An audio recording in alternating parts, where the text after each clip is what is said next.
राधे राधे दोस्तों, जय श्री कृष्णा, जय श्री श्याम। स्वागत है आप सभी का कृष्णा भक्ति चैनल में। कैसे हैं दोस्तों आप सब? आशा करते हैं कि आप सब अच्छे होंगे और भगवान की दया से हम भी अच्छे हैं। तो चलिए चलते हैं दोस्तों आज की वीडियो की तरफ। आज की वीडियो में हम लेके आए हैं कि सावन के महीने में लड्डू गोपाल की सेवा किस तरह से करें, किस तरह से हम लड्डू गोपाल को झूला झुलाएँ, सावन के महीने में किस चीज़ का भोग लगाएं, किसका नहीं लगाएं, ये सब बातें आज की वीडियो में हम आपको बताएंगे।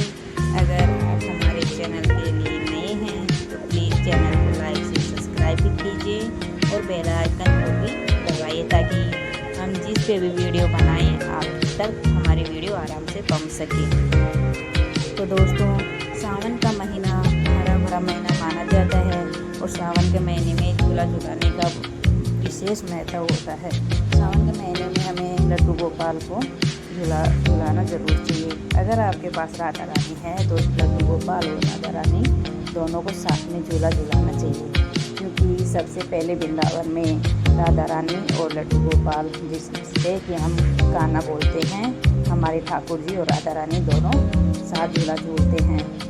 तो हमें भी अपने लड्डू गोपाल और अगर आपके पास राधा रानी हो तो राधा रानी को दोनों को साथ में झूला झुलाना चाहिए। वैसे मेरे पास में राधा रानी नहीं है, मेरे पास में दो लड्डू है, मतलब कि दो लड्डू गोपाल हैं। एक छोटा है, छोटे को मैं लड्डू बोलती हूँ, बड़े को खाना बोलती हूँ। मेरा झूला है, आप देख रहे हैं कि थोड़ा छोटा झूला है, दोनों एक साथ में नहीं आते हैं, तो मैं दोनों को अलग अलग करके झूला झुलाऊँगी। तो चलो फिर सबसे पहले हम चलते हैं अपनी वीडियो की तरफ। हम सबसे पहले अपने लड्डू गोपाल को जगा लेंगे। जिस तरह से भी आप ताली बजा के, घंटी बजा के, भजन सुना के अपने लड्डू गोपाल को जगाते हैं, उस तरह से आप जगा लीजिए। उसके बाद में हम स्नान करवाएंगे। तो स्नान करवाने की मैं व्यवस्था पहले से करके रखती हूँ। जगाने से पहले ही मैं इनकी व्यवस्था कर लेती हूँ, जैसे कि इनके वस्त्र निकाल लेती हूँ, इनको किससे स्नान करवाना है उसकी तैयारी मैं पहले से ही कर लेती हूँ। सावन का महीना है, सावन में बारिश अधिक होती है और बारिश की थोड़ी स्मेल भी रहती है, तो इसलिए सबसे ज़्यादा तो हमें लड्डू गोपाल को फूलों की सेवा देनी चाहिए ताकि स्मेल थोड़ी ना रहे और फूलों की सुगंध इनके पास ज़्यादा रहे और ज़्यादा से ज़्यादा इतर की भी सेवा हमें देनी चाहिए। तो चलो हम नहलाते हैं अपने लड्डू गोपाल को। आप चाहो तो दही से भी स्नान करवा सकते हैं, गंगा जल से स्नान करवा सकते हैं, दूध से स्नान करवा सकते हैं, जैसे आपकी इच्छा आप उस अनुसार इनकी स्नान करवा सकते हैं। तो आज मैं इनको दही से स्नान करवाऊंगी, क्योंकि सावन के महीने में लड्डू गोपाल थोड़े काले हो जाते हैं, पड़ जाते हैं, काले पड़ जाते हैं, तो इससे मैं दही से इनका स्नान करवाऊंगी। सावन के महीने में वैसे तो हम लोग भी थोड़े सांवले ही हो जाते हैं, तो देखिए दही से स्नान करवाने से थोड़ा पीलापन हट जाता है, इनका कालापन हट जाता है। तो मैं इनको दही से स्नान करवा रही हूँ। स्नान करवाने के बाद हम इनको वस्त्र धारण करवा के अच्छे से इनका सुंदर सा श्रृंगार करके दिखा देंगे।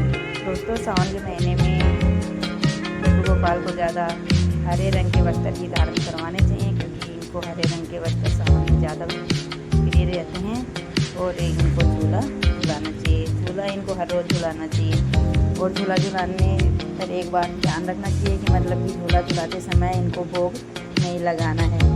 या तो आप झूला झुलाने से पहले इनको भोग लगाएं या फिर बाद में भोग लगाएं, लेकिन झूला झुलाते समय झूले पे इनको भोग नहीं लगाना है। देखो अभी हम लड्डू को नहला रहे हैं, उसके बाद में हम कान्हा को नहलाएंगे और हम इनको नहला के फिर सुंदर सा इनका श्रृंगार करेंगे, वस्त्र पहना के सुंदर सा श्रृंगार करेंगे। तो देखिए अभी हमारे लड्डू गोपाल दोनों नहा रहे हैं, स्नान कर रहे हैं। महीने में दोस्तों ज़्यादा से ज़्यादा फूलों की सेवा देनी चाहिए और इत्र की सेवा देनी चाहिए, क्योंकि बारिश में जो भी स्मेल रहती है वो फूलों की सुगंध से नहीं स्मेल नहीं लगेगी और फूलों की ही सुगंध नहीं रहेगी चारों तरफ से। तो इसलिए हमें फूलों की और इत्र की सेवा ज़्यादा से ज़्यादा देनी चाहिए। ये जो भी हमने लड्डू गोपाल को स्नान करवाया है, ये जल है, ये हम बाहर किसी पौधे के गमले में डाल देंगे। इस बात का ध्यान रखना चाहिए कि इस जल को तुलसी के पौधे में नहीं डालना है, बाकी किसी भी पौधे में डाल सकते हैं। तो चलिए देखिए मैं अपने लड्डू गोपाल के श्रृंगार का पूरा सामान ले आई हूँ और अब हम धीरे धीरे से इनका श्रृंगार कर देंगे। वे वस्त्र पहना रहे हैं, उसके बाद में इनका श्रृंगार कर देंगे। हम लड्डू गोपाल का जितना भी श्रृंगार करें वो कम ही रहता है, क्योंकि लड्डू गोपाल को सजना संवरना बहुत अच्छा लगता है। इसलिए हमें ज़्यादा से ज़्यादा इनका श्रृंगार करना चाहिए। जितनी हमारे से हो सके उतना हम इनका श्रृंगार कर सकते हैं। मैं इनको हरे रंग के वस्त्र ही पहना रही हूँ। हमें सावन के महीने में जो भी त्यौहार आते हैं, जैसे कि तीज आती है, सावन के सोमवार आते हैं और एकादशी होती है, उस दिन तो हमें लड्डू गोपाल को हरे रंग के वस्त्र ही धारण करवाने हैं, क्योंकि सावन के महीने में हरे रंग के वस्त्र लड्डू गोपाल को प्रिय हैं, इसलिए हमें हरे रंग के वस्त्र ही धारण करवाने हैं। और ऐसी भी कई महत्वपूर्ण बातें हैं जो आपको आगे जानने के लिए मिलेगी, तो बनी रहिएगा पूरी वीडियो में हमारी, और देखते रहिएगा कि हम अपने लड्डू गोपाल की सेवा कैसे करते हैं। तो देखिए चलते हैं, और हम अपने लड्डू गोपाल को वस्त्र धारण करवा दिए हैं। अभी इनका श्रृंगार कर रहे हैं, और इस बात का भी ध्यान रखिएगा कि लड्डू गोपाल को दर्पण जरूर दिखाना है, क्योंकि हम भी तैयार होकर दर्पण में अपना चेहरा देखते हैं, तो अपने लड्डू गोपाल को भी उनका चेहरा जरूर दिखाएंगे। देखिए हमने खाना को तो तैयार कर दिया है, अभी हम लड्डू को तैयार करेंगे, और उसके बाद में हम धूप दीप करेंगे और भोग लगाएंगे। भोग में सुबह तो आप जो भी ड्राई फ्रूट, फल, दूध, मिश्री, माखन, दही, जिसका भी आप भोग लगाना चाहो लगा सकते हैं। और उसके बाद में आप जब भी खाना बनाते हैं, आपके घर में जब भी खाना बनता है, तो जो भी खाना बनता है वो आप खाने में लगा सकते हैं। लेकिन सावन के महीने में बैंगन की सब्जी, खट्टी और ऐसी चीज़ हैं जिनका हम भोग नहीं लगा सकते हैं। और इस बात का भी ध्यान रखिए कि हम जब भी लड्डू गोपाल को झूला झुलाते हैं, तो झूला झुलाते समय उनको भोग नहीं लगाना है। या तो आप पहले भोग लगा के फिर झूला झुलाएं, या फिर झूला झुलाने के बाद में भोग लगाएं। झूले पे हम लड्डू गोपाल को भोग नहीं लगाएंगे। तो देखिए चलिए, हमने इनका श्रृंगार तो कर दिया है, और अभी हम इतर सेवा दे रहे हैं लड्डू गोपाल को। सावन के महीने में इतर सेवा और फूलों की सेवा ज़्यादा से ज़्यादा देनी चाहिए। जितनी इनको हम दे सकते हैं उससे ज़्यादा हम जितना हम दे सकें उतना हमें इनकी सेवा देनी चाहिए। देखिए अभी हमने इत्र लगा दिया है, और इनको दर्पण दिखा रहे हैं। दर्पण दिखा के हम इनको फूलों की सेवा देंगे, और उसके बाद में हम इनका धूप दीप कर लेंगे और भोग लगाएंगे। इसके बाद में हम दोनों को एक एक झूला झुलाएंगे। मेरे पास मतलब कि झूला तो है, लेकिन वो छोटा है, तो लड्डू और खाना एक साथ उसमें नहीं आते हैं, तो मैं दोनों को एक एक करके ही झूला झुलाऊँगी। तो देखिए अभी हम चंदन का टीका लगा रहे हैं, और इसके बाद में हम धूप दीप करेंगे। सावन के महीने में तो पुष्प हमें बहुत मिल जाते हैं, तो हमें अधिक से अधिक फूलों की सेवा देनी चाहिए, ताकि बारिश की जो स्मेल रहती है वो ना रहे, और फूलों की महक चारों तरफ, हमारे ठाकुर जी के चारों तरफ फूलों की ही महक रही। आप जितनी सेवा दे सकते हैं उतनी सेवा फूलों की दे सकते हैं। अगर आप चाहो तो फूल बंगला बनाकर उसमें भी हम अपने लड्डू गोपाल ठाकुर जी को बिठा सकते हैं। फूल बंगले की भी सेवा हमें ज़रूर देनी चाहिए अपने लड्डू गोपाल को। मेरे पास भी फूल बंगला है, लेकिन अभी इस वीडियो में नहीं दिखा रही हूँ, क्योंकि वीडियो बहुत लंबी हो जाती है। तो मैं, अगर आप कहोगे तो मैं दूसरी वीडियो डाल दूँगी फूल बंगले की भी, तो प्लीज़ कमेंट में ज़रूर बताइएगा कि फूल बंगले की भी दूसरी वीडियो बनानी है कि नहीं बनानी है। तो देखिए अभी हम अपने लड्डू गोपाल को भोग लगा रहे हैं। तो सुबह में इनको माखन, मिश्री और ड्राई फ्रूट का भोग लगाती हूँ हर रोज़। और आप चाहो तो जैसे कि फल का भी भोग लगा सकते हैं, ऋतु फल अनुसार भोग लगा सकते हैं आप। जैसे आपके पास जो भी है, जिसकी आपकी इच्छा होती है, आप उस अनुसार इनका भोग लगा सकते हैं। मैं तो हर रोज़ माखन मिश्री तो सुबह इनको हर रोज़ भोग लगाती हूँ, माखन मिश्री खाता हूँ। तो चलिए अभी हम भोग तो लगा चुके हैं, और अब हम धूप दीप करेंगे और इनकी आरती कर लेंगे। आरती करने के बाद में हम इनको झूला झुलाएंगे। तो चलिए पहले हम इनकी आरती कर लेते हैं।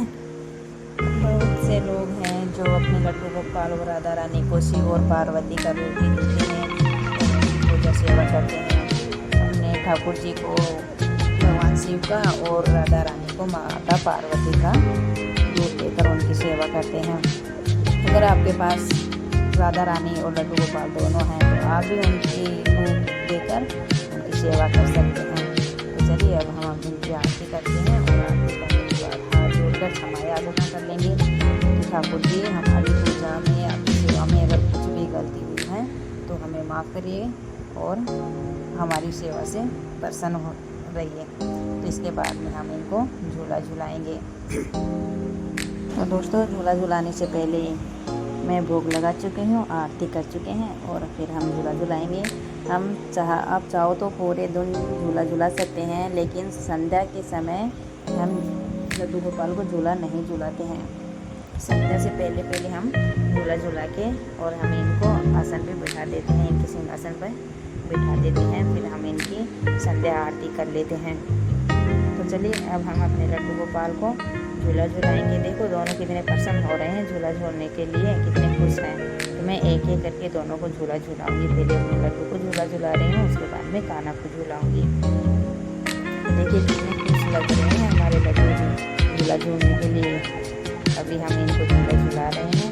ये झूला भी मैंने अभी बनाया है। कमेंट में ज़रूर बताइएगा दोस्तों कि आपको ये झूला कैसा लगा। देखिए अभी हमारे लड्डू झूल रहे हैं, उसके बाद में कान्हा को झुलाएंगे। दोनों कितने प्रसन्न लग रहे हैं झूला झूल रहे हैं। तो दोस्तों ये थी हमारे सावन के महीने में लड्डू गोपाल की सेवा और उनकी पूजा कैसे करें, सेवा कैसे करें, उनको झूला किस तरह से झुलाएँ, किन बातों का ध्यान रखें, जिनका भोग लगाएं, ये सब जानकारी मैं आपको इस वीडियो में दी है आज। तो दोस्तों आपको वीडियो कैसी लगी ये कमेंट में ज़रूर बताइएगा और अगर अच्छी लगी हो तो चैनल को लाइक से सब्सक्राइब ज़रूर कीजिएगा और बेल आइकन को भी ज़रूर दबाइएगा। तो चलो चलते हैं दोस्तों, फिर मिलते हैं अगली वीडियो में। तब तक के लिए जय श्री कृष्णा, जय श्री श्याम, राधे राधे आप सभी को।